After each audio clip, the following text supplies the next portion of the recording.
Assalamualaikum warahmatullahi wabarakatuh. Selamat datang kembali di channel Pen Invasion, channel yang menyuguhkan video cerita bergambar seputar misteri. Simak terus video dari kami.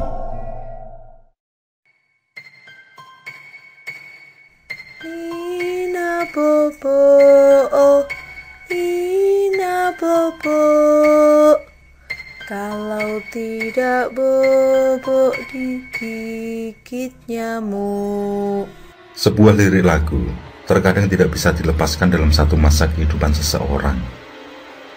Akan menjadi satu kenangan tersendiri ketika usia telah melampaui lagu tersebut. Inspirasi menciptakan lagu bisa datang dari mana saja, baik dari kejadian menyenangkan, jatuh cinta, patah hati, bahkan ada yang terinspirasi dari kematian. Tidak jarang pula karena curahan hati penciptanya, sehingga menjadi satu alunan senandung yang menyentuh. Salah satu lagu yang abadi sepanjang masa dan hampir selalu dinyanyikan sedari bayi adalah lagu Nina Bobo.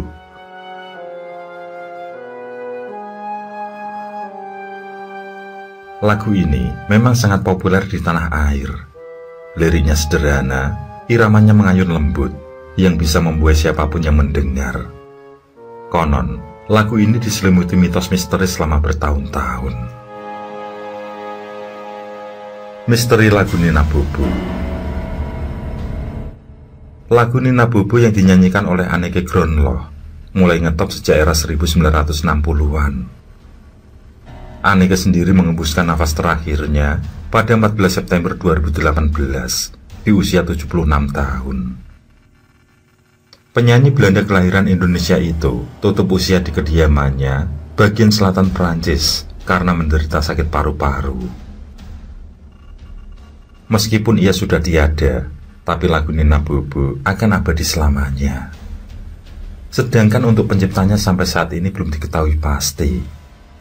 Para pakar menyimpulkan bahwa kata Nina diambil dari bahasa Portugis yang berarti gadis, dan kata Bobo dari bahasa Cina yang bermakna tidur.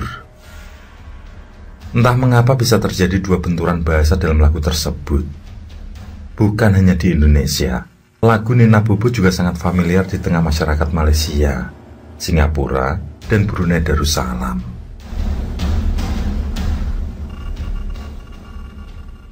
Diketahui, ada dua versi cerita mitos Nina Bobo yang sangat cepat berkembang di kalangan masyarakat.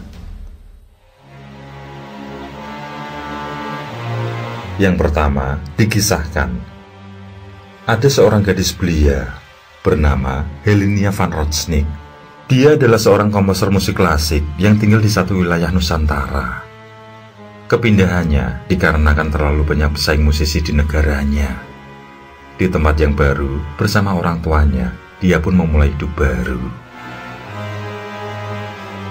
Setelah memperkecilkan seorang pembantu, dia mulai silaturahmi ke tempat-tempat perumahan warga pribumi untuk sekedar adaptasi, guna penyesuaian diri.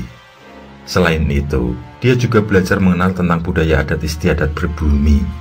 Seperti pepatah mengatakan, jika di kandang kambing, maka ikutlah bersuara seperti kambing.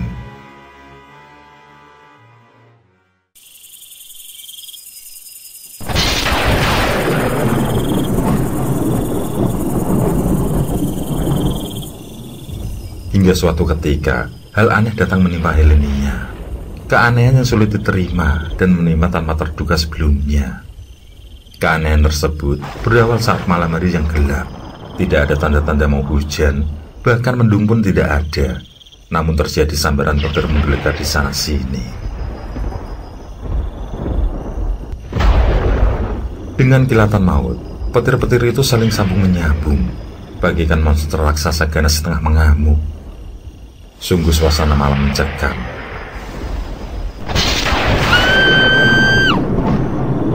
Saat itu juga, Helenia menjerit histeris di dalam kamarnya, yang diikuti suara sebuah pot bunga yang jatuh lalu pecah. Ada sesuatu tak kasat mata yang datang.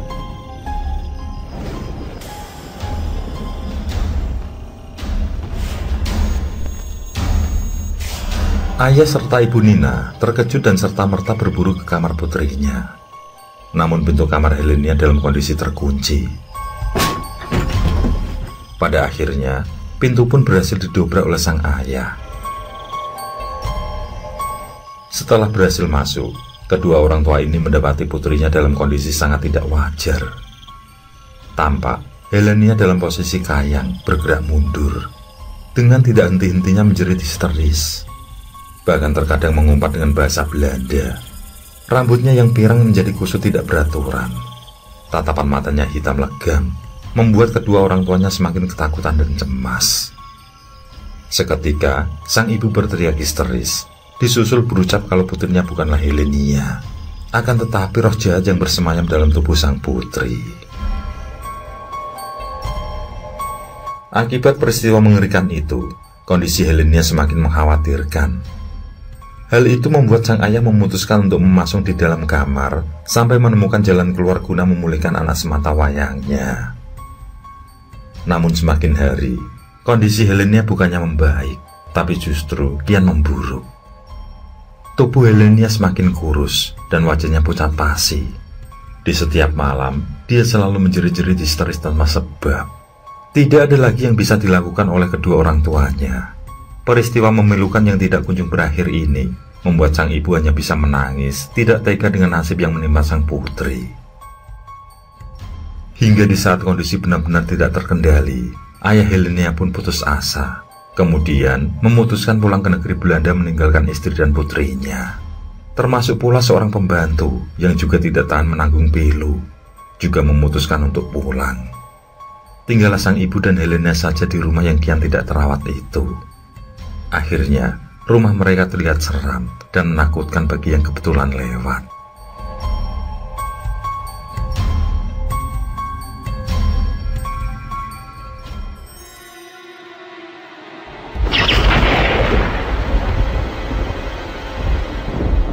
Pada suatu malam terjadi lagi sebuah badai petir menyambar-nyambar, seperti saat awal peristiwa mengerikan terjadi pada Helenia.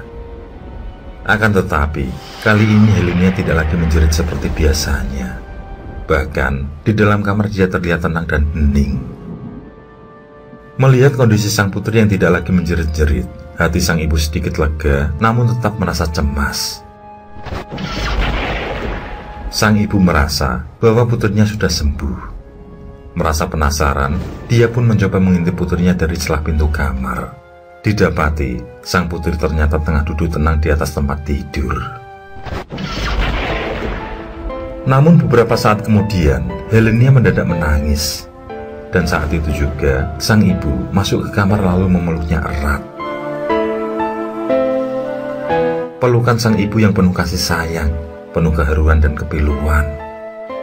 Kini, hati sang ibu sedikit merasa bahagia, merasa bahwa anaknya telah sembuh. Dengan tidak sabar, dia pun melepaskan ikatan pasung, lalu kembali memeluk erat. Helenia yang masih menangis dalam pelukan ibunya tiba-tiba berkata kalau dia merasa sangat takut. Sang ibu membelainya lembut, lalu menenangkan agar jangan khawatir dan takut, karena ibu akan selalu ada bersamanya. Setelah agak tenang, Helenia ditawarinya makan serta minum. Akan tetapi, Helenia menjawab kalau dia tidak lapar maupun haus. Yang dirasakan saat itu hanyalah sangat mengantuk dan ingin tidur pulas. Helenia pun meminta pada sang ibu untuk menyanyikan lagu pengantar tidur. Ibunya terdiam sesaat. Dia masih ragu, apakah ini nyata bahwa putrinya benar-benar sembuh. Sambil tersenyum dan membiarkan air matanya terus meleleh, dia pun menyuruh Helenia berbaring dengan kepala di pangkuannya.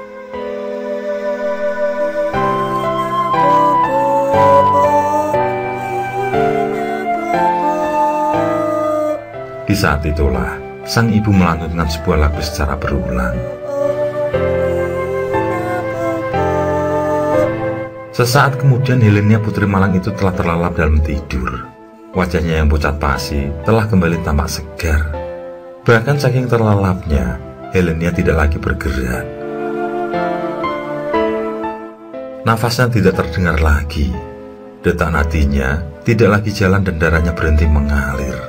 Helenia malang benar-benar tidur lelap untuk selamanya.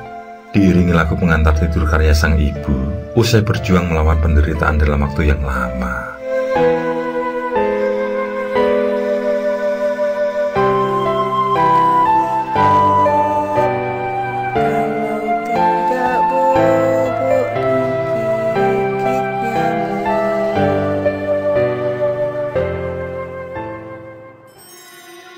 Versi kedua tentang misteri lagu Nina Bobo.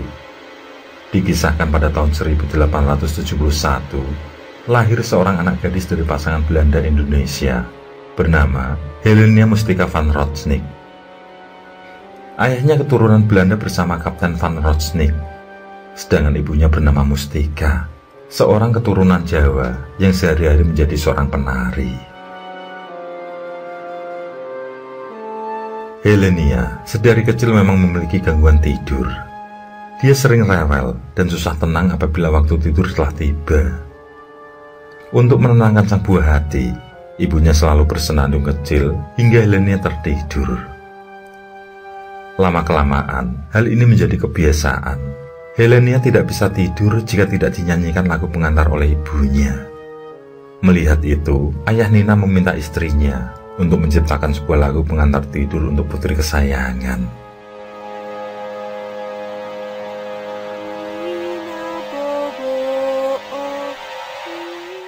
Setelah menciptakan lagu itu, Mustika memberinya judul Nina Bobo, yang diambil dari nama Helenia yang sedang bobo atau tidur.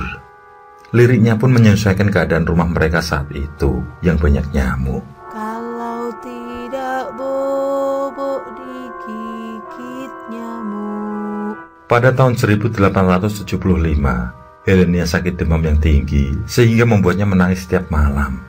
Untuk menenangkannya, sang ibu menyanyikan Nina Bobo semalaman. Namun sayang, penyakit Nina tidak kunjung sembuh, malah bertambah buruk dan berkepanjangan.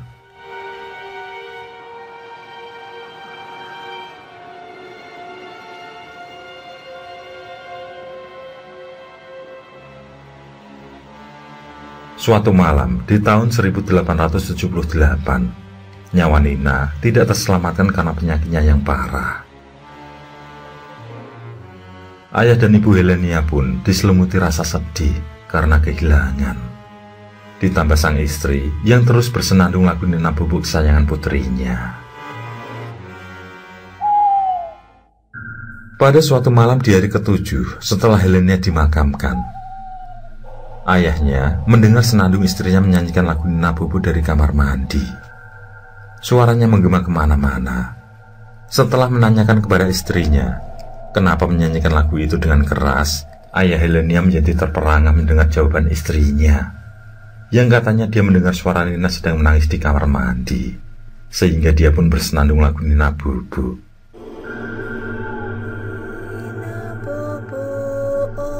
Mustika masih terus menyanyikan lagu itu selama bertahun-tahun untuk mengenang Nina, putri semata wayangnya. Di tahun 1929, Mustika meninggal dunia menyusul sang buah hati. Dia meninggalkan suaminya sendirian. Setelahnya, sang ayah kerap mendengar tangisan bayi di malam hari. Walau terasa aneh, lelaki itu tidak memperdulikannya dan langsung tidur. Namun pada akhirnya, dia sering memimpikan tangisan itu di dalam tidurnya.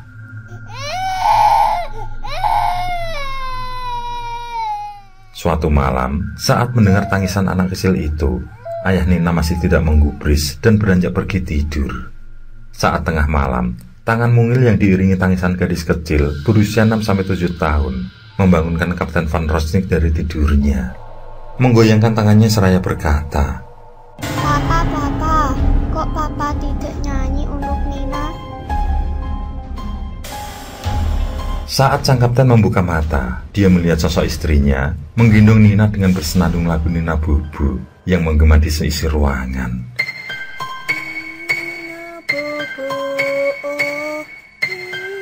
Di saat itu pula, sang kapten mendadak merasa sesak nafas dan akhirnya meninggal dunia.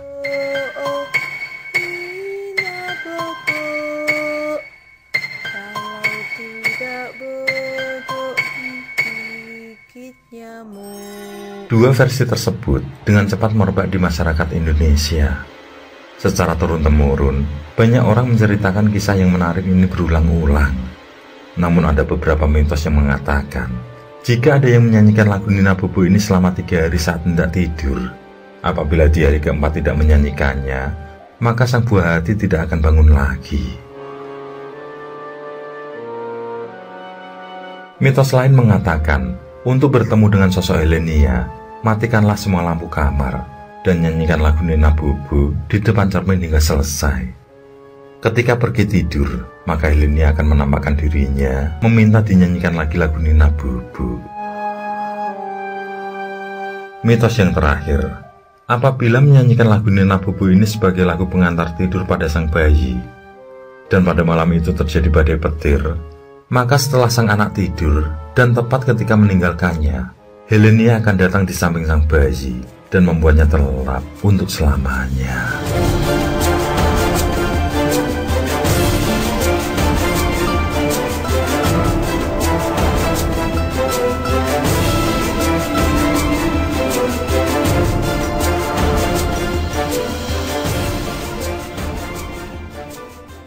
Oke, terima kasih. Semoga kawan-kawan terhibur, dan untuk ke depan, semoga channel ini bisa lebih baik lagi. Akhirul kalam, wassalamualaikum warahmatullahi wabarakatuh. Sesandingan hormat kali milih, lakukan di muka sana.